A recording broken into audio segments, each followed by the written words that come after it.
வாழ்வில் வார்த்தை ஊழியங்கள் வழங்கும் இன்றைக்கான இறை வார்த்தை. நம் ஆண்டவர் இயேசு கிறிஸ்துவின் இணையற்ற நாமத்தில் மகிழ்ச்சியோடு உங்களை வாழ்த்துகிறேன். நம் ஆண்டவர் தருகின்ற சமாதானமும் சந்தோஷமும் இன்றைக்கு உங்கள் வாழ்க்கையிலே நிறைவாய் காணப்படுவதாக. ஆண்டவருடைய வார்த்தைக்கு வல்லமை உண்டு என்பதை எத்தனை பேர் நம்முடைய வாழ்க்கையிலே ருசித்திருக்கின்றோம்?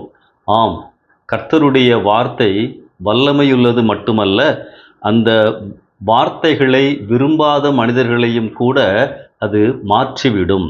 அப்படி ஒரு சம்பவத்தை இன்றைக்கு உங்களோடு பகிர்ந்து கொள்ள விரும்புகிறேன்.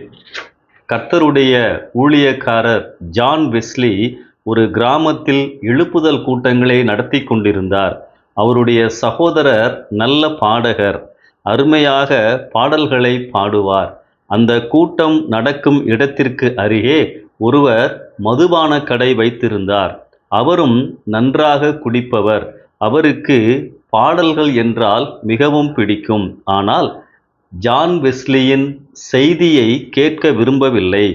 ஒரு நாள் அந்த மனிதர் தன் மதுபான கடையை அடைத்துவிட்டு மாலையில் ஜான் வெஸ்லியின் கூட்டத்திற்கு வந்து பாடல்களை கேட்டு கொண்டிருந்தார்.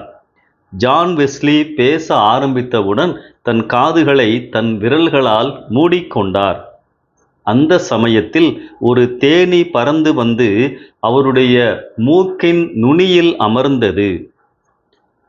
இப்படி அமர்ந்தவுடன் அவர் தன் தலையை இருபுறமும் அசைத்து அசைத்து அந்த தேனீயை விரட்ட முயன்றார். ஆனால் அந்த தேனீ மறுபடியும் அவர் தலையை சுற்றி பறந்து அவரது மூக்கை கொட்டியது.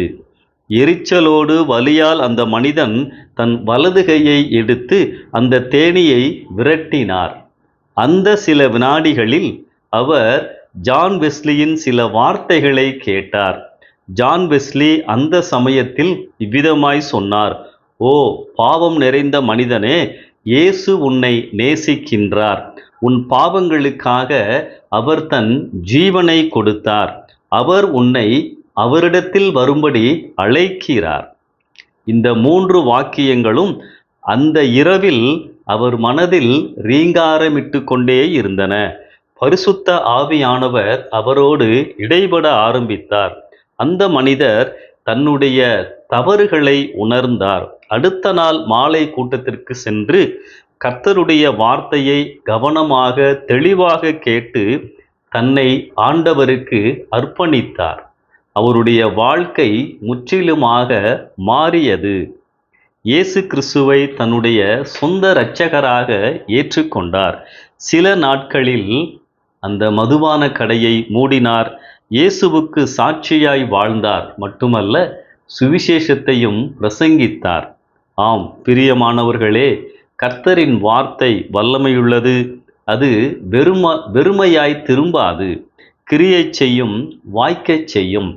ஏசாயா 5:11 நாம் வாசிக்கின்றோம்.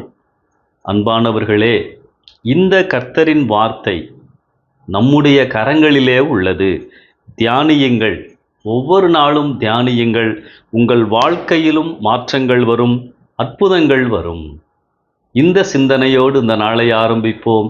கர்த்தர் உங்களை ஆசீர்வதிப்பாராக. ஆமென்.